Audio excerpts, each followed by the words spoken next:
اسی طرح رمضان میں رات کی نمازیں ہوتی ہیں جسے ہمارے معاشرے میں تراویح کہتے ہیں، اس کا اہتمام بہت ضروری ہے۔ اللہ کے نبی صلی اللہ علیہ وسلم کی یہ سنت ہے، سنت مؤکدہ ہے، اور سنت مؤکدہ کو بلا وجہ چھوڑ دینا یہ اچھی بات نہیں ہے، یہ درست نہیں ہے، اللہ کی پکڑ ہو سکتی ہے۔ اور یاد رکھیے جس طریقے سے مردوں کے لیے سنت مؤکدہ ہے، اسی طریقے سے عورتوں کے لیے بھی سنت مؤکدہ ہے۔ ہمارے معاشرے میں کیا ہوتا ہے، عموماً عورتیں پڑھتی ہی نہیں ہیں اس نماز کو کہ بھئی ہمارا تو انتظام نہیں ہے، کہیں انتظام ہو نہ ہو آپ کو گھر میں پڑھنا ہے، آپ گھر میں پڑھیں، اکیلے پڑھنا ہو اکیلے پڑھیں، آپ کو صرف آخر کی 2 صورتیں یاد ہوں اسی کو دوہرا دوہرا کے پڑھیں، لیکن رات کی نمازوں کی جو ہے بڑی اہمیت ہے رمضان میں۔ اللہ کے رسول صلی اللہ علیہ وسلم نے فرمایا من قام رمضان ایمانا واحتسابا غفر له ما تقدم من ذنبه، کہ جو شخص رمضان میں قیام کرے گا، نمازیں پڑھے گا رات میں، اللہ کے سامنے کھڑا ہوگا، یا دوسرے الفاظ میں کہہ لیں جسے ہم تراویح کہتے ہیں، تراویح پڑھے گا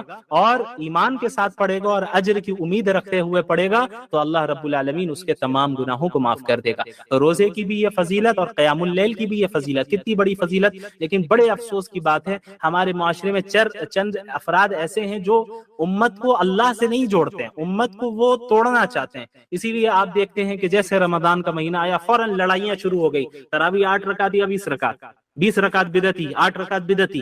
یہ بدعتی اور مشرک اور یہ سارے کافر ہونے کا جو ٹرینڈ چل پڑا ہے ہمارے یہاں، یہ بڑے خطرے کی چیز ہے۔ یہ چیزیں ہم لوگوں کو اصل مقصد سے پھیرنے کے لیے، ہمارا اصل مقابلہ تو کفار کے ساتھ ہے، اصل مقابلہ ان دشمنان دین کے ساتھ ہے جو ہمارے مسجد اقصی کو قبضہ کرنا چاہتے ہیں، اور وہ ایسے ہیں جو حرمین کو ختم کرنا چاہتے ہیں، وہ ایسے ہیں کہ جو چاہتے ہیں کہ مسلمان کرسچن بنے یا نہ بنے، کم از کم مسلمان نہ رہے، وہ نہیں چاہتے کہ آپ اسلام پہ رہے، ان کا کام ہے کہ آپ کے درمیان انتشار پیدا کرنا۔ تو یاد رکھیے رمضان میں ان فضول بحثوں میں نہ پڑے، یہ کوئی 8 پڑھنے والا ہو یا 20 پڑھنے والا ہو، اس سے طے نہیں ہوگا کون جنت میں جائے گا کون جہنم میں جائے گا۔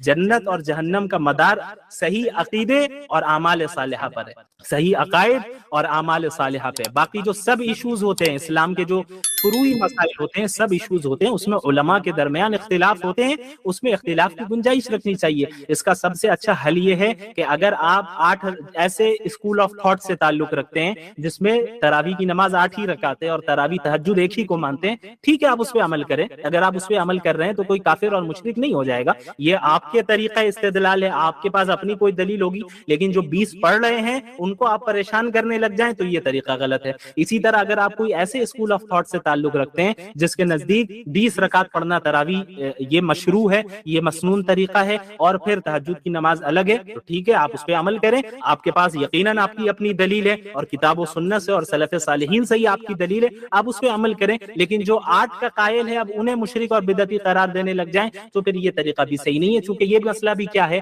ایک فرعی مسئلہ ہے، میجر ایشو نہیں ہے اسلام کا، یہ مائنر ایشو ہے، سب ایشو ہے، فروعی مسائل جسے ہم کہتے ہیں۔ تو فروعی مسائل میں اور سب ایشوز میں جہاں اختلاف اور ڈیفرنٹ اوپینینز کی گنجائش ہے وہاں رہنے دیں۔ آپ یہ لڑائیوں میں اگر الجھیں گے تو آپ اپنے رمضان کو برباد کر کے رکھ دیں گے، وقت ہاتھ سے نکل جائے گا۔ کئی سلف صالحین نے اس کی وضاحت کی ہے کہ اگر کسی مردے کو ابھی زندہ کر دیا جائے، سلف صالحین کا قول ہے، حدیث نہیں ہے، یہ یاد رکھیے گا، سلف صالحین میں سے کسی عالم دین کا قول ہے، ان کا نام اس وقت میرے ذہن میں نہیں آ رہا ہے، بڑے مشہور عالم ہیں، جنہوں نے کہا کہ اگر کسی مردے کو زندہ کر دیا جائے اور اس سے پوچھا جائے کہ تمہاری تمنا کیا ہے، تو وہ رمضان کے ایک دن کی تمنا کرے گا۔ اللہ اکبر، یہ اتنا بڑا مقام ہے رمضان کا، اور ابھی ہم مرے نہیں، ابھی ہم زندہ ہیں، تو یہ اللہ کا ہم پر کتنا بڑا فضل ہے کہ اللہ جو ہے ہمیں رمضان کی توفیق دے رہا ہے۔ سلف صالحین کا یہ معمول رہتا کہ رمضان کے آنے سے 6 مہینے پہلے سے ہی اللہ سے دعا کرتے اللہم بلغنا رمضان، یا اللہ ہمیں رمضان پہنچا دے اور عافیت کے ساتھ، صحت کے ساتھ، ایمان کے ساتھ پہنچا دے، یہ دعا کرتے 6 مہینے پہلے سے۔ اور ابھی رمضان ختم ہوتا تو ختم ہونے کے 6 مہینے بعد تک اللہ سے دعا کرتے کہ یا اللہ پچھلے رمضان میں جو عبادتیں کی ہیں اسے آپ قبول فرما لیں۔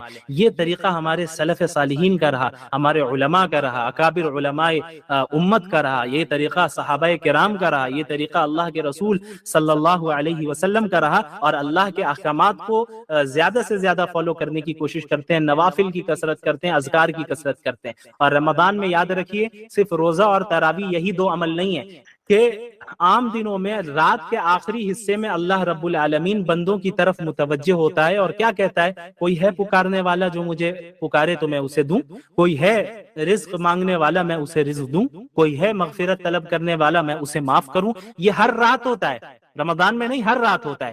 اب آپ بتائیے پورے سال یہ اپورچونٹی ہمارے پاس ہوتی ہے، لیکن ہم میں کتنے ایسے ہیں جو اس اپورچونٹی کو، اس کا صحیح فائدہ اٹھاتے ہیں؟ غور کرنے کی بات ہے۔ اور پھر رمضان کی اپورچونٹی الگ سے دے رکھی ہے اللہ نے، رمضان کے پورے مہینے، صحیح روایت ہے، کئی محدثین نے اس روایت کو صحیح قرار دیا ہے کہ رمضان کے ہر دن اور ہر رات اللہ رب العالمین ایک بڑی تعداد کو جہنم سے نجات دیتا ہے۔ تو ہمیں اللہ سے ہر وقت امید لگائے رکھنی ہے۔ ایک بہت اہم چیز یاد آ گئی کہ تراویح کے معاملے میں بھی یاد رکھیے گا، بہت سے مردوں کو یہ دیکھا جاتا ہے کہ 2 دن اور 3 دن کی تراویح پڑھ لیتے ہیں، 3 دن میں مکمل ہو گیا اور سمجھتے ہیں تراویح مکمل۔ یہ غلط بات ہے۔ تراویح رمضان کا چاند دیکھ کر شروع ہوگی اور عید کا چاند دیکھ کر جو ہے مکمل ہوگی۔ رمضان کے ہر رات میں تراویح کا پڑھنا سنت مؤکدہ ہے، چاہے آپ قرآن مکمل کریں یا نہ کریں۔ قرآن مکمل کرنا یہ مستحب ہے، پورے مہینے رمضان کی تراویح پڑھنا یہ سنت مؤکدہ ہے۔ لہٰذا 2 دن 3 دن کی تراویح پڑھ کے سمجھتے ہیں کہ بھائی ہم نے جو ہے ماشاءاللہ تراویح مکمل کر لی اور پڑھنے کی ضرورت نہیں، یہ غلط نظریہ ہے، غلط تصور ہے، اور یہ ایسا نظریہ ہے جو عبادتوں سے بھاگتا ہے۔ اپنے مسجدوں میں ائمہ اور حفاظ کو بھی پریشان نہ کریں، امام صاحب جلدی، امام صاحب 5 منٹ تاخیر کیوں ہو گئی، امام صاحب آپ بہت سلو پڑھ رہے ہیں، یہ ساری چیزیں غلط ہیں۔ رمضان کا مہینہ عبادتوں کا مہینہ ہے۔ اللہ کے نبی صلی اللہ علیہ وسلم نے جو 3 دن تراویح جماعت کے ساتھ پڑھائی تھی اپنی زندگی میں، صحابہ فرماتے ہیں کہ ان دنوں ہمیں یہ اندیشہ ہونے لگا کہ کہیں سحری کا وقت نہ نکل جائے۔ معلوم ہو رہا ہے کہ پوری رات اللہ کے نبی صلی اللہ علیہ وسلم عبادتوں میں رہتے، صحابہ بھی عبادتوں میں رہتے، تو ہم کیوں عبادتوں سے بھاگ رہے ہیں؟ رات کے نمازوں کی ابتدا ابھی سے کر لیجئے، ابھی اسی ہفتے میں رات میں عبادت کو آپ شروع کر دیں۔ اللہ رب العالمین ہم سب کو ان باتوں پر عمل کرنے کی توفیق عطا فرمائے کہ اللہ رب العالمین بہتر جانتا ہے۔ تو اللہ رب العالمین نے حضرت موسیٰ علیہ السلام کو حکم دیا کہ میرا ایک بندہ ہے خضر، اس کے پاس جاؤ اور اس سے علم حاصل کرو، اور اللہ تعالیٰ نے فرما دیا اس سے ملاقات ایسی جگہ پر ہوگی جہاں 2 دریا ملتے ہیں۔ وہاں پر حضرت موسیٰ علیہ السلام روانہ ہوتے ہیں پھر، اور حضرت خضر کے پاس پہنچتے ہیں، اور ان کے پاس پہنچنے کے بعد انہیں بتاتے ہیں کہ میں کیوں آیا ہوں، اور پھر ان سے کہتے ہیں کہ آپ کے پاس جو علم ہے اللہ نے دیا ہے اس سے مجھے سکھائیے۔ تو حضرت خضر کہتے ہیں کہ ہم اس شرط میں سکھائیں گے کہ تم میرے ساتھ رہو، لیکن جب تک میں جو کچھ بھی کروں گا تم مجھ سے سوال نہیں کرو گے کہ میں نے ایسا کیوں کیا، جب تک کہ میں خود تمہیں نہ بتاؤں کہ میں نے کیوں کیا۔ تمہیں سوال نہیں کرنا ہے، تم سوال کرنے لگو گے تو پھر ہم الگ ہو جائیں گے، ہم نہیں سکھائیں گے، ہم ساتھ میں سفر نہیں کریں گے۔ بہرحال سفر شروع ہوتا ہے تو حضرت خضر علیہ السلام 3 کام کرتے ہیں۔ یہ سب سوار ہوتے ہیں ایک کشتی پر، تو حضرت خضر اٹھ کر اس کشتی کا ایک تختہ توڑ دیتے ہیں۔ تو حضرت موسیٰ علیہ السلام کو تعجب ہوتا ہے کہ بھئی یہ کیا کیا، آپ کیا اس کو ڈبانا چاہتے ہیں، اس کشتی کو، کشتی والوں کو ڈبانا چاہتے ہیں، اس کے کشتی کو نقصان پہنچایا۔ تو حضرت خضر کہتے ہیں کہ بھئی میں نے کہا تھا تمہیں کہ میں کوئی کام کروں گا آپ کو نہیں روکنا ہے، لیکن آپ نے ٹوکا، اس لیے اب معاملہ ختم کرتے ہیں۔ تو حضرت موسیٰ علیہ السلام نے فرمایا کہ نہیں، میں بھول گیا تھا، ایسی چیز پہ میری پکڑ نہ کیجئے جس میں میں بھول گیا تھا، میں اور سوال نہیں کروں گا۔ بہرحال حضرت خضر علیہ السلام اور پھر حضرت موسیٰ علیہ السلام روانہ ہوتے آگے بڑھتے ہیں، ایک بچے کے پاس پہنچتے ہیں، اس بچے کو حضرت خضر قتل کر دیتے ہیں۔ حضرت موسیٰ علیہ السلام کو تعجب ہوتا ہے یہ کیا کیا آپ نے، یہ تو شریعت کے خلاف عمل ہے صریح، اور آپ نے ایک بے گناہ جان کی، ایک بے گناہ انسان کی جان لے لی آپ نے۔ تو حضرت خضر علیہ السلام فرماتے ہیں کہ کیا میں نے کہا نہیں تھا کہ تم میرے ساتھ صبر نہیں کر پاؤ گے، اس لیے اب الگ کرتے ہیں، اب معاملہ ختم کرتے ہیں۔ تو حضرت موسیٰ علیہ السلام فرماتے ہیں کہ نہیں، اب اگر میں آئندہ اگر سوال کروں تب آپ کہیں گے ایک بار اور مجھے موقع دیں۔ پھر آگے وہ دونوں حضرات جاتے ہیں اور ایک علاقے میں پہنچتے ہیں، ایک بستی میں، وہاں پر جو ہے چونکہ سفر میں ہوتے ہیں تو وہاں کے لوگوں سے کہتے ہیں کہ بھئی کچھ کھانے پینے کا انتظام کر دیں، مہمان نوازی کریں، تو وہ قوم، وہ بستی مہمان نوازی کرنے سے انکار کر دیتی ہے۔ تو اسی بستی میں ایک دیوار ہوتی ہے جو کہ گرنے والی ہوتی ہے، حضرت خضر اس دیوار کو سیدھا کر دیتے ہیں، صحیح کر دیتے ہیں، اس کو ٹھیک ٹھاک کر دیتے ہیں اور آگے جانے لگتے ہیں۔ تو حضرت موسیٰ علیہ السلام کہتے ہیں کہ بھئی آپ چاہتے تو اجرت لے لیتے، ایک تو انہوں نے مہمان نوازی نہیں کی اور ہم مسافر تھے تو کھانے پینے کی ضرورت بھی تھی، انہوں نے مہمان نوازی بھی نہیں کی. تو اب اگر آپ نے ان کے علاقے میں دیوار کو ٹھیک کیا ہے تو پھر آپ کو اجرت لے لینا چاہیے تھا، آپ نے اجرت کیوں نہیں لی؟ تو حضرت خضر علیہ السلام کہتے ہیں کہ اب ھذا فراق بینی و بینک، بس ختم، اب ہم جدا ہو جائیں گے اور آگے اور سفر نہیں ہونا ہے. اچھا اب میں بتا دیتا ہوں کہ میں نے ایسا کیوں کیا. جہاں تک کشتی کا تعلق ہے تو کشتی ایک غریب کی کشتی تھی، اور جہاں پر یہ کشتی جا رہی تھی وہاں ایک بادشاہ تھا جو اچھی کشتیوں کو دیکھ کر قبضے میں لے لیتا تھا، زبردستی غصب کر لیتا تھا. تو میں نے چاہا کہ بھئی یہ غریب کی کشتی ہے، اس کی کشتی کو بادشاہ نہ لے لے، اس لیے میں نے چاہا کہ اس کی کشتی میں کوئی عیب پیدا کر دیا جائے کہ بھئی جب یہ کشتی عیب والی ہوگی، صحیح سالم نہیں رہے گی تو بادشاہ اسے لے گا بھی نہیں. جہاں تک اس بچے کا تعلق ہے تو اس بچے جس کو میں نے قتل کیا، اس بچے کے والدین جو ہے مومن تھے، اور یہ اگر بچہ زندہ رہتا تو بڑے ہو کر اپنے والدین کو بھی سرکشی میں اور کفر میں مبتلا کر دیتا. تو اللہ رب العالمین نے چاہا کہ اس اولاد کے بدلے اللہ تعالیٰ انہیں اور بہترین اولاد دے جو انہیں ایمان پر قائم رکھے، ان کے ساتھ حسن سلوک کرے. جہاں تک اس دیوار کا تعلق ہے تو یہ دیوار 2 یتیم بچوں کی تھی، جس دیوار کے نیچے ان کے والد نے ان کے لیے خزانہ دفن کیا ہوا تھا. ان کا باپ، ان کا والد جو تھا وہ بہت نیک تھا، ان 2 بچوں کے لیے، ان یتیموں کے لیے انہوں نے اپنے مال کو، خزانے کو دفن کر کے رکھا تھا. تو میں نے چاہا کہ اس دیوار کو ٹھیک کر دیا جائے تاکہ جب یہ جوان ہو تو اس وقت اپنے خزانے کو باہر نکالے. یعنی اگر دیوار گر جاتی تو خزانہ باہر آ جاتا، اور ابھی چھوٹے ہیں یہ لوگ قبضہ کر سکتے تھے، بچے کے حق کو دبا سکتے تھے. تو میں نے چاہا کہ اس کی دیوار کو صحیح کر دیا جائے تاکہ جب یہ جوان ہو تب اس وقت خزانہ نکالے. تو بہرحال یہ 3 چیزیں ہوئیں، اور اس کے بعد حضرت موسیٰ اور حضرت خضر الگ الگ ہو گئے.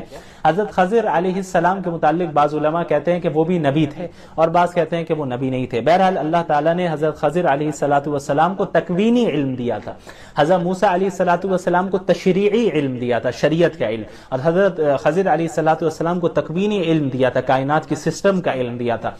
تو یہ فرق تھا. بہرحال ہم جو ہے شریعت کے تابع ہیں. اب اگر کوئی آج زیادہ وہ نہ بنے اسمارٹ، کسی کو قتل کر دے تو کہہ دے یہ آگے جا کر نافرمانی کرنے والا تھا، یہ اس کے اختیار میں نہیں، ان کے ساتھ خاص تھا. اور یہ چیز اب ختم ہو گئی، جتنا ہی بڑا بزرگ ہو وہ کسی کو بھی قتل کر دے وہ قاتل شمار کیا جائے گا اور اس کو سزا دی جائے گی.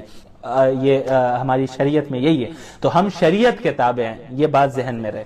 وآخر دعوانا الحمدللہ رب العالمین. اب حضرت ذوالقرنین کا کیا قصہ ہے اس کو انشاءاللہ آگے بیان کیا جائے گا، اور سورۃ الکہف کو مکمل کیا جائے گا 16ویں پارے میں انشاءاللہ تعالی. والسلام علیکم ورحمۃ اللہ وبرکاتہ. الحمدللہ 15ویں پارے تک کا خلاصہ پیش کر دیا گیا ہے، اور آج پارہ نمبر 16 کا خلاصہ پیش کرنا ہے. سورۃ الکہف ہی ابھی چل رہی ہے، اور اس کے متعلق آپ کو میں نے کل بتایا تھا کہ مشرکین نے 3 سوالات اللہ کے رسول صلی اللہ علیہ وسلم سے کیے تھے یہودیوں سے پوچھ کر.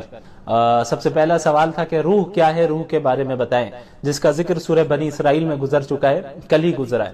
اس کے بعد دوسرا سوال تھا کہ اصحاب الکہف کون ہیں، کہف والے کون ہیں، غار والے کون ہیں، ان کے بارے میں بتائیں. تو اس کا بھی ذکر گزر گیا کل. اور جو تیسرا سوال تھا کہ یہ ذوالقرنین کون ہیں، ان کے بارے میں بتائے. تو اللہ کے رسول صلی اللہ علیہ وسلم پر ان کے متعلق بھی وحی نازل ہوئی، اور آپ صلی اللہ علیہ وسلم نے جواب دیا. تو سوال پوچھنے کا اصل مقصد یہ تھا کہ آپ صلی اللہ علیہ وسلم کو وہ لاجواب کر سکے، آپ صلی اللہ علیہ وسلم کو پریشان کر سکے کہ بھئی ان کے پاس جواب نہیں ہے. لیکن ظاہر ہے آپ صلی اللہ علیہ وسلم کی تائید اللہ رب العالمین کرتے تھے وحی کے ذریعے. تو ذوالقرنین کے متعلق اللہ تعالیٰ نے فرمایا وَيَسْأَلُونَكَ عَنْ ذِي الْقَرْنَيْنِ قُلْ سَأَتْلُو عَلَيْكُمْ مِنْهُ ذِكْرًا. اچھا یہ ذوالقرنین کون تھے، یہ نبی تھے یا نہیں تھے، اس میں علماء کے درمیان اختلاف ہے. لیکن بہرحال جو زیادہ راجح قول ہے، بیٹر اوپینین ہے، وہ یہی ہے کہ وہ نبی نہیں تھے، بلکہ ایک نیک دیندار آدمی تھے، بادشاہ تھے. ان کے متعلق میں مختصراً بس یہ بتاتا چلوں، زیادہ تفصیل میں نہیں جاؤں گا. یہ ایسے شخص تھے جنہوں نے پوری دنیا کا سفر کیا تھا، مشرق میں بھی سفر کیا، مغرب میں بھی سفر کیا، اور ہر طرف گئے. تو اسی طرح سفر کرتے کرتے وہ ایک علاقے میں پہنچے، ایک جگہ پہ گئے جہاں کے لوگوں سے انہوں نے بات کی تو ان کی زبان بھی الگ تھی، تو ان کی زبان بھی صحیح سے سمجھ میں نہیں آ رہی تھی. لیکن وہاں کے لوگوں نے حضرت ذوالقرنین کو بتایا کہ ہم یاجوج ماجوج سے پریشان ہیں. یعنی یہ جو وادی ہے، 2 پہاڑوں کے درمیان جو راستہ ہے، وہاں سے وہ آتے ہیں اور یہاں فساد پھیلا کر چلے جاتے ہیں اور تکلیف پہنچاتے ہیں ہم لوگوں کو. تو آپ کو ہم چند پیسے دیں گے، اس کے بدلے آپ اس پہاڑوں کے درمیان جو راستہ ہے اسے بند کر دیں. تو حضرت ذوالقرنین ان سے کہتے ہیں کہ مجھے پیسے کی ضرورت نہیں، اللہ نے مجھے جو دیا ہے وہ بہتر ہے، تم مجھے افرادی طور پر میری مدد کرو، جسمانی قوت کے ساتھ تم میری مدد کرو، میں تمہارے لیے یہ کام کر دوں گا۔ تو پھر حضرت ذوالقرنین نے دونوں پہاڑوں کے درمیان جو راستہ تھا اس کو لوہے کے تختوں سے اور پگھلے ہوئے سیسے کے ذریعے مضبوطی کے ساتھ اسے اس دیوار بنا دی اور اسے بند کر دیا تاکہ یاجوج ماجوج وہاں سے نکل نہ پائے۔ بہرحال پھر جب اللہ کا حکم ہوگا تو یاجوج ماجوج دوبارہ باہر آئیں گے۔ یاجوج ماجوج کوئی جانور نہیں ہے، انسانوں کی ہی نسل ہے۔ بہرحال اس پر کبھی انشاءاللہ تفصیل سے قیامت کی نشانیاں جو لائیو اسٹریم بھی ہوتی ہے ہماری، اور جو پلے لسٹ ہے آپ یوٹیوب میں جائیں سائنس آف قیامہ کے نام سے، تو اس میں جو ہم لوگوں کی سیریز چل رہی ہے وہ ابھی رک گئی ہے کسی وجہ سے، اس کو انشاءاللہ کنٹینیو کریں گے رمضان کے بعد۔ اس کے بعد اللہ تعالیٰ نے قیامت کی ہولناکی کا ذکر کیا ہے آیت نمبر 99 میں، وَتَرَكْنَا بَعْضَهُمْ يَوْمَئِذٍ يَمُوجُ فِي بَعْضٍ وَنُفِخَ فِي الصُّورِ فَجَمَعْنَاهُمْ جَمْعًا، کہ قیامت کے دن سور جب پھونکا جائے گا تو اس وقت قیامت کی ہولناکی کی وجہ سے لوگ ایک دوسرے پر چڑھے جا رہے ہوں گے، ایک دوسرے سے ٹکرا رہے ہوں گے، بدحواسی کے عالم میں ایسا معاملہ ہوگا، اتنا خوف طاری ہو جائے گا کہ سب ایک دوسرے سے ٹکرا رہے ہوں گے۔ اللہ نے اس کا ذکر کیا، اور پھر اللہ تعالیٰ نے آیت نمبر 109 میں اپنی صفات کا اور اپنے کمالات کا ذکر کیا کہ قُلْ لَوْ كَانَ الْبَحْرُ مِدَادًا لِكَلِمَاتِ رَبِّي لنفد البحر قبل ان تنفد كلمات ربي ولو جئنا بمثله مددا، کہ اللہ کی جو قدرت ہے، اللہ کی جو صفات ہے، اللہ کی جو کمالات ہیں وہ ان لمیٹڈ ہیں، یعنی اگر آپ تمام سمندر کو تمام اوشنز کو انک بنا لیں اور اس کے ذریعے سے آپ اللہ کے کمالات کو، صفات کو، اللہ کی قدرت کو لکھنے لگے تو وہ پانی کم پڑ جائے، وہ انک کم پڑ جائے اور سارے سمندر خشک ہو جائے، لیکن اللہ کے کمالات تب بھی باقی رہیں گے، ختم نہیں ہوں گے۔ اس کے بعد اخیر میں اللہ کے نبی صلی اللہ علیہ وسلم کو کہا گیا کہ آپ کہہ دیجئے کہ آپ بھی میں بھی تمہاری طرح ایک انسان ہوں، بس فرق یہ ہے کہ میرے اوپر وحی نازل ہوتی ہے۔ قل انما انا بشر مثلکم یوحی الی انما الہکم الہ واحد، کہ تمہارا ایک خدا ہے، بس اس کی اطاعت کرو، اسے مانو۔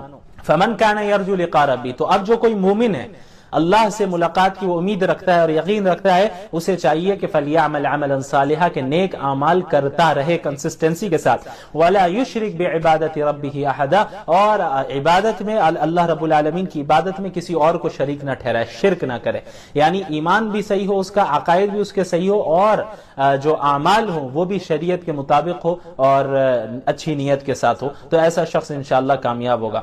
اسلام اور ایمان کے درمیان جو میں نے فرق بتایا ہے، اس کے باوجود یہ یاد رکھیں کہ یہ دونوں لازم اور ملزوم ہیں۔ ایک مومن اور مسلم کے اندر دونوں کا ہونا ضروری ہے۔ اگر مومن ہے تو مسلم بھی ہوگا، مسلم ہے تو مومن بھی ہوگا۔ کیا مطلب؟ کہ جب دل میں عقیدہ رکھتا ہے اللہ الایمان باللہ وملائکتہ وکتبہ ورسلہ والیوم الآخر والقدر خیرہ وشرہ، ان تمام چیزوں پر ایمان رکھتا ہے تو نیک اعمال بھی کرنا اس کے لیے ضروری ہے۔ اگر وہ نیک اعمال نہیں کر رہا ہے تو یہ اس بات کی علامت ہے کہ اس کے دل میں ایمان رچا بسا نہیں۔ ایسا ہو نہیں سکتا کہ کسی کے دل میں ایمان راسخ ہو جائے، اس کے دل میں ایمان رچ بس جائے اور وہ ظاہری اعمال نہ کرے۔ ہمارے یہاں بڑا یہ ایک فیشن سا ہو گیا ہے کہ لوگ کہتے ہیں کہ بھئی مومن ہوں، دل سے مسلمان ہوں میں، اور اعمال نہیں ہو پا رہے ہیں تو اللہ ہدایت دے دے دعا۔ انہوں نے قرآن کو سنا تو آپ صلی اللہ علیہ وسلم کے پاس آ گئے اور غور سے سنتے رہے، ایک دوسرے کو خاموش کرا کر، اور قرآن سے اتنے متاثر ہوئے کہ وہیں پر ان لوگوں نے اللہ کے رسول صلی اللہ علیہ وسلم کے سامنے ہی اسلام کو قبول کیا، اور پھر صرف اسلام قبول ہی نہیں کیا بلکہ اپنی قوموں کے پاس جا کر انہوں نے اسلام کی دعوت کا کام شروع کیا۔ پھر وقتاً فوقتاً جناتوں کے بھی کئی وفود آپ صلی اللہ علیہ وسلم کے پاس آتے اور اسلام قبول کرتے۔ پھر آیت نمبر 35 میں اللہ کے رسول صلی اللہ علیہ وسلم کو صبر کی تلقین کر رہے ہیں اللہ تعالیٰ، فَاصْبِرْ كَمَا صَبَرَ أُولُو الْعَزْمِ مِنَ الرُّسُلِ، کہ آپ سے پہلے جس طرح اولو العزم انبیاء اور رسولوں نے صبر کیا ہے آپ بھی صبر کریں۔ طائف کا ایک واقعے کا ضمناً ذکر ہے، چونکہ آپ کو بہت تکلیف جھیلنی پڑی وہاں پہ اور مستقل کئی پریشانیاں جھیلنی پڑی، تو اللہ کے رسول کو حکم ہو رہا ہے کہ آپ صبر سے کام لیں، آپ کو صبر کرنا ہے۔ اس کے بعد سورۃ محمد کی ابتدا ہوتی ہے۔ سورت میں چونکہ آپ صلی اللہ علیہ وسلم کا اس میں گرامی مذکور ہے، اس وجہ سے اس سورت کو سورہ محمد کہتے ہیں۔ اس میں کفار اور مومنین کا پہلے ذکر ہے۔ کفار کے دو کام عام طور پر ہوتے ہیں، ایک تو وہ خود اللہ کی آیتوں کا انکار کرتے ہیں اور جھٹلاتے ہیں، اور دوسرا کہ دوسروں کو بھی کفر میں مبتلا کرتے ہیں، دوسروں کو بھی گمراہ کرتے ہیں، جس کے نتیجے میں اللہ تعالیٰ نے ان کے تمام دنیاوی اعمال کو ضائع کیا۔ اور جو ایمان والے ہوتے ہیں وہ ایمان بھی لاتے ہیں، نیک اعمال بھی کرتے رہتے ہیں، اور محمد صلی اللہ علیہ وسلم پر جو چیزیں بھی نازل ہوتی ہیں انہیں وہ قبول کرتے ہیں، جن کے نتیجے میں اللہ تعالیٰ جو ہے ان کو معاف فرما دیتا ہے اور ان کے احوال کو درست کر دیتا ہے۔ اس کے بعد آیت نمبر 4 میں جنگی قیدیوں کے متعلق چند احکامات ہیں۔ پھر آیت 15 میں اہل جنت کا ذکر ہے۔ مثل الجنۃ التي وعد المتقون فيها انہار من ماء غیر آسن وانہار من لبن لم يتغیر طعمه وانہار من خمر لذة للشاربین وانہار من عسل مصفى۔ جنت میں جو اہل جنت کی مختلف نعمتیں ہوں گی انہیں ملیں گی، ان میں سے بہت بڑی نعمتیں یہ بھی ہوں گی کہ اللہ تعالیٰ نے ان کے لیے مختلف نہریں رکھی ہوں گی۔ ایک نہر صاف و شفاف پانی کی نہر ہوگی، بالکل صاف پانی کی نہر، کوئی کمی نہیں۔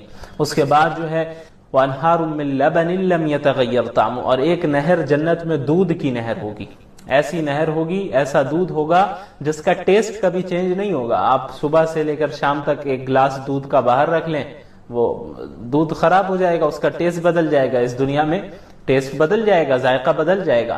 لیکن جو جنت میں اللہ نے دودھ کی نہر جنتیوں کے لیے رکھی ہے، وہ نہر ایسی ہوگی، وہ دودھ ایسا ہوگا کہ لم یتغیر طعمہ، اس کا ٹیسٹ کبھی چینج نہیں ہوگا، وہ اسی طرح رہے گا، اور اس کی لذت میں یقیناً اضافہ ہوتا رہے گا۔ اور اس کے بعد اللہ نے فرمایا ان جنتیوں کے لیے ایک نہر شراب کی نہر ہوگی، اور وہ شراب کوئی کڑوی شراب نہیں ہوگی، گندی شراب نہیں ہوگی، بلکہ پاک، صاف اور لذت والی، جس سے کوئی سر درد نہیں ہونے والا، جس سے کوئی نشہ نہیں آنے والا، اس طرح کی شراب کی نہر ہوگی۔ اس کے بعد وانہار من عسل مصفى، اور صاف و شفاف بالکل 100% پیور شہد کی نہر ہوگی۔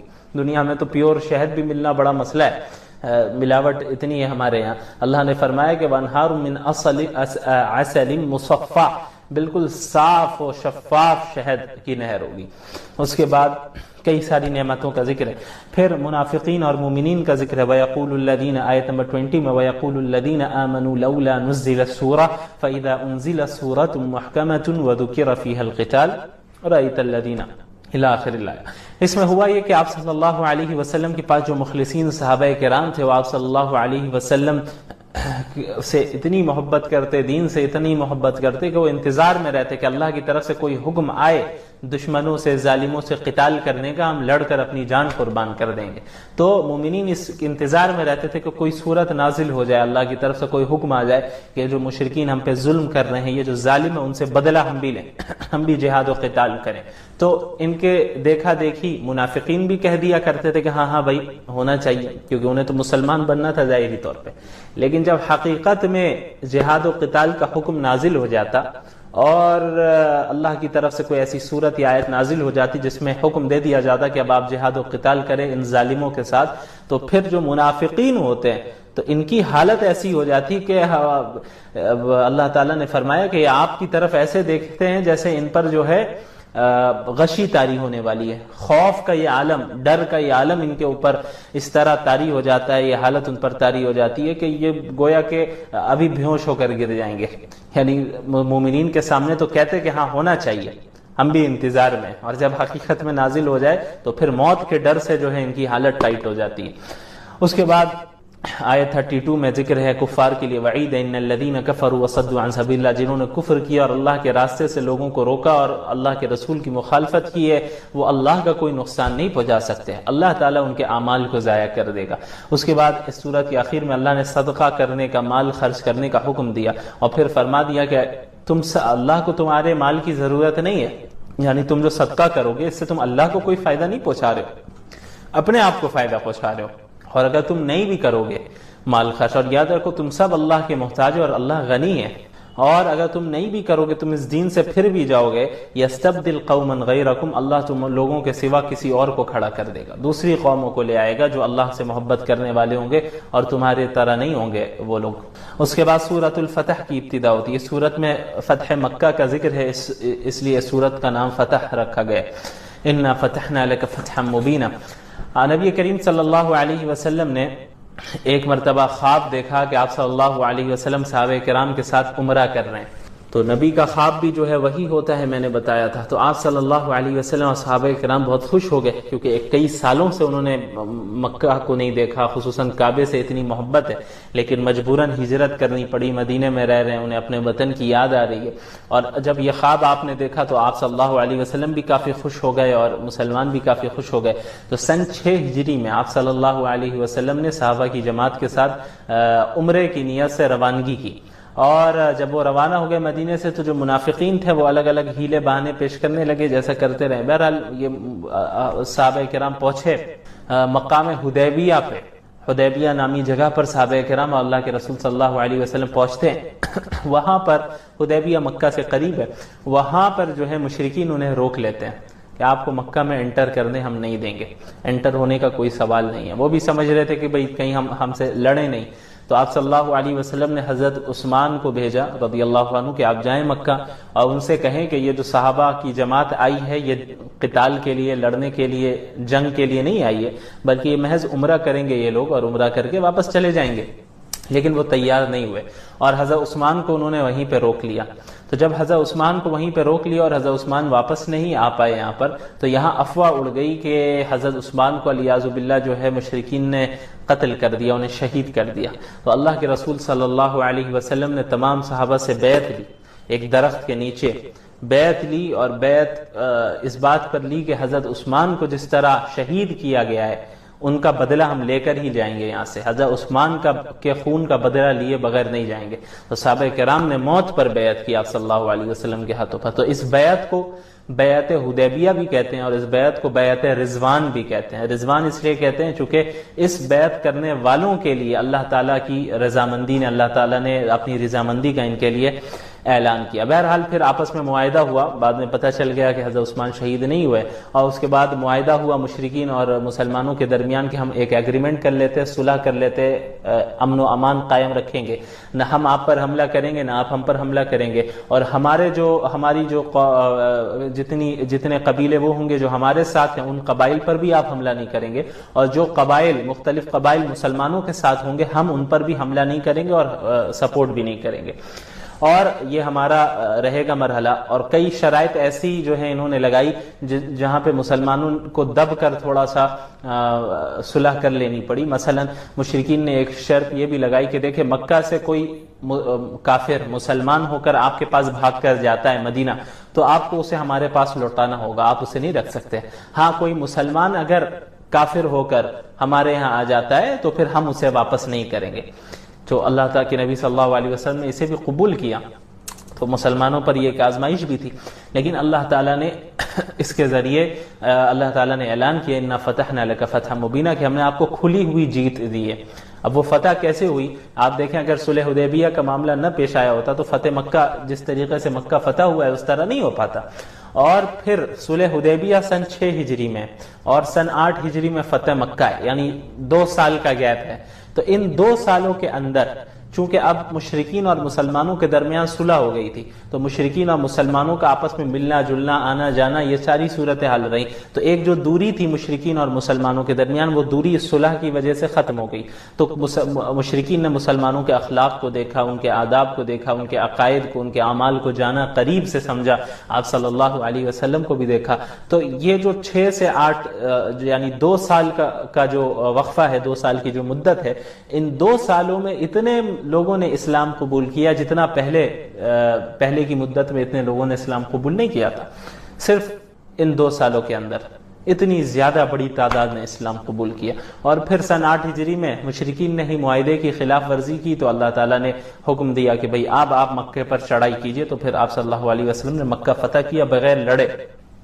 تو اس پوری صورت میں اسی واقعے کی تفصیل۔ اچھا، معاہدہ میں یہ ہوا تھا جو صحابہ کرام اور اللہ کے رسول یہ مقام حدیبیہ پہ پہنچ گئے تھے عمرہ کرنے کے لیے، لیکن معاہدہ جب ہوا تو معاہدے میں یہ کہا گیا کہ ابھی آپ عمرہ نہیں کر سکتے، ابھی آپ واپس جائیں، تمام مسلمان واپس جائیں۔ حالانکہ مکہ جو ہے بالکل قریب وہاں سے، اتنا لمبا سفر کر کے آئے اور خواب میں دیکھا مسلمان اتنے خوش، صحابہ اتنے خوش کہ بھئی جو ہے ہم مکہ جائیں گے، اپنے کعبہ کو دیکھیں گے، سارے لوگ آ گئے، لیکن انہیں واپس کیا جا رہا۔ اور معاہدے میں یہ ہوا کہ اس سال تو آپ کو عمرہ کرنے نہیں ملے گا، آپ اگلے سال آئیں گے اور صرف 3 دن کے لیے آئیں گے، یہ اس کی اجازت ہے۔ تو مسلمان جو ہے بہت مایوسی بھی چاہیے، یعنی افسوس بھی ہوا کہ بھئی ہم جو ہے عمرہ نہیں کر پا رہے ہیں۔ تو آپ صلی اللہ علیہ وسلم سے بعض نے پوچھا کہ یا رسول اللہ آپ نے تو کہا تھا کہ آپ نے خواب میں دیکھا ہے، تو آپ نے فرمایا کہ ہاں میں نے خواب میں تو دیکھا ہے، لیکن آپ صلی اللہ علیہ وسلم نے تاریخ کی تعیین تو نہیں کی، یہ تو نہیں بتایا کہ ہم اسی سال کریں گے یا ابھی جا کے عمرہ کرنا ہے، ابھی ہر حال میں کریں گے۔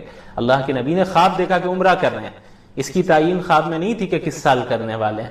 بہرحال پھر وہاں سے مسلمان واپس ہوئے، پھر اگلے سال سن 7 ہجری میں آپ صلی اللہ علیہ وسلم دوبارہ صحابہ کرام کے ساتھ تشریف لاتے ہیں اور قضائے جو ہے عمرہ ہے اس کو ادا کرتے ہیں۔ تو آیت نمبر 10 میں بیعت رضوان کا ذکر ہے۔ بیعت رضوان کسے کہتے ہیں میں نے بتا دیا، ان الذین یبایعونک انما یبایعون اللہ، کیونکہ یہ مخلصین تھے صحابہ کرام جنہوں نے اللہ کے نبی پر بیعت کی کہ حضرت عثمان کا بدلہ لے کر جائیں گے واپس۔ تو اللہ نے فرمایا کہ یہ جو مسلمان آپ سے بیعت کر رہے تھے نا، یہ حقیقت میں اللہ سے بیعت کر رہے تھے، ید اللہ فوق ایدیہم، کیونکہ ہاتھ پہ ہاتھ رکھتے بیعت کرتے وقت تمام مسلمانوں نے اللہ کے نبی پر ہاتھ رکھا کہ ہاتھوں پر ہاتھ رکھا کہ ہم آپ سے وعدہ کرتے ہیں۔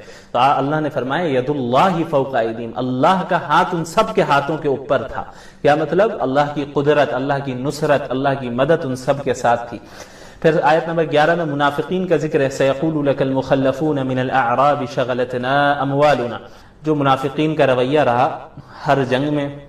اب جب عمرہ کرنے جا رہے ہیں تو تمام صحابہ تو تیار ہو گئے، لیکن جو منافقین تھے انہوں نے بہانہ بنانا شروع کیا اور کہنے لگے کہ اللہ کے رسول صلی اللہ علیہ وسلم کو کہ ہم جو ہے ہماری یہ مصروفیت ہے، یہ وہ مصروفیت ہے، یہ مصروفیت ہے، جھوٹ موٹ کی باتیں کرنے لگے۔ اس کی وجہ یہ تھی کہ بھئی انہیں ڈر تھا کہ بھئی یہ مکہ جا رہے ہیں، وہ تو مشرکین سے ان کی دشمنی ہے، اگرچہ یہ عمرہ کرنے جا رہے ہیں لیکن وہ تو جنگ پر آمادہ ہو جائیں گے، سارے مسلمانوں کو قتل کر دیا جائے گا، ان کے چکر میں ہم بھی قتل ہو جائیں گے۔ تو اس ڈر سے انہوں نے یہ حیلے بنائے۔ اس کے بعد آیت نمبر 18 میں بیعت رضوان کرنے والوں سے جو اللہ نے رضامندی کا اعلان کیا اس کا ذکر ہے، لقد رضی اللہ عن المؤمنین اذ یبایعونک تحت الشجرہ، اور ان سے وعدہ کیا وَأَثَابَهُمْ فَتْحًا قَرِيبًا، اللہ انہیں ایک جو ہے بہت عنقریب ایک فتح بھی دینے والا ہے۔ تو اس سے اشارہ تھا فتح خیبر کی طرف، خیبر کو جو مسلمانوں نے فتح کیا اس کی طرف اشارہ تھا، اور وہاں سے مال غنیمت جو انہیں حاصل ہوا اس کی بھی پیشن گوئی اور اس کا بھی وعدہ اللہ نے اس میں فرما دیا تھا۔ اس کے بعد آیت 24 میں ذکر ہے وَهُوَ الَّذِي كَفَّ أَيْدِيَهُمْ عَنْكُمْ وَأَيْدِيَكُمْ عَنْهُمْ بِبَطْنِ مَكَّةَ مِنْ بَعْدِ أَنْ أَظْفَرَكُمْ عَلَيْهِمْ۔ آپ صلی اللہ علیہ وسلم مسلمان جب مقام حدیبیہ میں تھے تو مشرکین نے کیا کیا نا کہ اس موقع کو غنیمت سمجھا اور 50 آدمیوں کو بھیجا کہ آپ کو قتل کر دیں علیاذ باللہ۔ تو 50 آدمی خاموشی سے آتے ہیں آپ صلی اللہ علیہ وسلم پر حملہ کرنے کے لیے، لیکن مسلمان انہیں دیکھ لیتے اور ان کو اریسٹ کر لیتے ہیں۔ تو یہاں اللہ تعالیٰ نے مسلمانوں کی حفاظت فرمائی کہ یہ 50 آدمیوں نے انہیں نقصان نہیں پہنچایا، اور اللہ تعالیٰ نے ان 50 لوگوں کی بھی اس طرح حفاظت فرمائی کہ مسلمانوں کے ہاتھوں کو بھی ان پر سے روکا رکھا۔ تو اللہ نے اس کا ذکر کیا۔ اس کے بعد خواب کا ذکر ہے، آیت 27 لقد صدق اللہ رسولہ الرؤیا بالحق، اللہ تعالیٰ نے جو سپنا دکھایا ہے، خواب دکھایا اللہ کے نبی کو، اور اللہ اسے پورا کر کے رہے گا، اور اللہ نے اسے سچا ثابت کیا ہے۔ تو مسجد حرام میں انشاءاللہ امن و امان کے ساتھ داخل ہوگے، اور یہ جو ہے کھلا اشارہ کر دیا تھا آپ صلی اللہ علیہ وسلم کو اور مسلمانوں کو کہ جو ہے تم ضرور عمرہ کرو گے اور مکہ میں ضرور داخل ہوگے۔ پھر ایسے ہی ہوا، سن 6 ہجری میں روکا گیا انہیں، لیکن سن 7 ہجری میں وہ گئے اور داخل ہوئے، اور 8 ہجری میں تو مکہ ہی فتح ہو گیا۔ اس کے بعد آیت نمبر 28 میں اللہ نے اسلام کے غلبے کا ذکر کیا ہے، هو الذي ارسل رسوله بالهدى ودين الحق ليظهره على الدين كله وكفى بالله شهيدا۔ اللہ تعالی ہی وہ ذات ہے جس نے اپنے رسول کو ہدایت کے ساتھ اور دین حق کے ساتھ بھیجا ہے تاکہ اس دین کو تمام دیگر مذاہب پر، تمام دیگر ادیان پر غالب کر دے، اور اللہ گواہی کے لیے کافی ہے، اور اللہ ایسا کرے گا، اور اللہ نے کیا چاہے مشرکین ناپسند کرتے رہے۔ تو ایک غلبہ تو ہے غلبہ برہانی، دلائل کے اعتبار سے، ایویڈنسز کے اعتبار سے، پروفز کے اعتبار سے۔ تو دلائل کے اعتبار سے جو غلبہ برہانی ہے وہ تو اسلام کو روز اول سے حاصل ہے، یعنی دلائل کی روشنی میں کوئی مذہب اسلام کے سامنے نہیں ٹک سکتا، کوئی آئیڈیولوجی، کوئی نظریہ اسلام کے سامنے نہیں ٹک سکتا۔ اسلام کو غلبہ حاصل ہے۔ اب ایک دوسرا غلبہ غلبہ عملی ہے، یعنی پریکٹیکلی پوری دنیا میں اسلام غالب آ جائے گا۔ تو اس کے آثار تو ابھی ظاہر ہو ہی رہے، لیکن اس کا جو مکمل طور پر غلبہ حاصل ہونا ہے اسلام کو، غلبہ عملی، وہ تو حضرت عیسیٰ علیہ الصلوۃ والسلام کے دور میں ہونا ہے کہ جب پوری دنیا میں صرف اسلام رہے گا، اور پوری دنیا میں اسلامی حکومت اور اسلامی خلافت قائم ہو جائے گی. اور اسلامی خلافت کا مطلب کیا ہوتا ہے؟ پوری دنیا میں عدل و انصاف قائم ہو جائے گا. خلافت کا نام آتا ہے تو لوگ دہشت گردی کے ساتھ اسے جوڑنے لگ جاتے ہیں. خلافت سنتے ہی جو ہے لوگوں کے ذہن میں تلوار اور جو ہے بندوقیں آنے لگتی ہیں. لیکن آپ لوگوں کو بتائیں، خلافت کا نام سنتے ہی لوگوں کے ذہن میں عدل و انصاف آنا چاہیے. وہ انصاف جو حضرت عمر رضی اللہ عنہ نے اور خلفائے راشدین نے قائم کیا. اور تمام جو لوگوں کی ضروریات ہیں اس کو پورا کیا جائے گا. غریب انشاءاللہ غریب نہیں رہے گا. ضرورت مند کی تمام ضروریات کو پورا کیا جائے گا. اور یہ ہونا ہے، ان قریب ہونا ہے. اب حضرت عیسیٰ علیہ السلام کے زمانے میں ایسے ہی ہوگا. آپ نے فرمایا کہ جو ہے مالدار اتنے ہو جائیں گے لوگ کہ زکوٰۃ لے کر پھرتے رہیں گے، تلاش کرتے رہیں گے کہ بھئی ہم کس کو دیں زکوٰۃ. کوئی مستحق نظر ہی نہیں آئے گا. سب کے پاس مال و دولت ہوگی، امن و امان قائم ہو جائے گا. تو اسلامی خلافت کو انشاءاللہ اس طرح تو قائم ہونا ہی ہے. بہرحال اس کے بعد آیت نمبر 29 میں اللہ نے فرمایا محمد الرسول اللہ، محمد اللہ کے رسول ہیں. صلح حدیبیہ میں جو معاہدہ لکھا جا رہا تھا، اس معاہدے میں آپ صلی اللہ علیہ وسلم کے متعلق اور مشرکین کے متعلق یہ لکھا گیا کہ یہ معاہدہ کیا جا رہا ہے، ایگریمنٹ محمد الرسول اللہ اور مشرکین کے درمیان. تو مشرکین نے اعتراض کیا کہ آپ محمد الرسول اللہ نہیں لکھیں گے، آپ محمد بن عبداللہ لکھیے، ہم آپ کو رسول اللہ نہیں مانتے. اگر آپ کو رسول اللہ مانتے ہوتے تو پھر کوئی لڑنے کی ضرورت ہی نہیں ہوتی آپ سے. اس لیے معاہدے میں آپ رسول اللہ کو مٹائیں. بہرحال اس کو اللہ کے رسول صلی اللہ علیہ وسلم نے مٹایا اور اللہ کے نبی نے ایکسپٹ کیا کہ محمد بن عبداللہ لکھ لیا جی محمد بن عبداللہ لکھ لیا جائے، کوئی حرج کی بات نہیں ہے. تو ایسے ہی ہوا. لیکن اللہ تعالیٰ نے اس آیت کا نزول فرمایا کہ محمد الرسول اللہ، محمد اللہ کے رسول ہیں، چاہے تم مانو یا نہ مانو. اور آپ اللہ تعالیٰ نے اسے قرآن کی آیت کے طور پر سلیکٹ کر لیا کہ قیامت تک یہ ذکر کیا جائے گا، یہ نام لیا جائے گا اور ہر جگہ یہ صدا لگائی جائے گی کہ محمد الرسول اللہ. اذانوں میں بھی ہم کہتے ہیں اشہد ان محمد الرسول اللہ.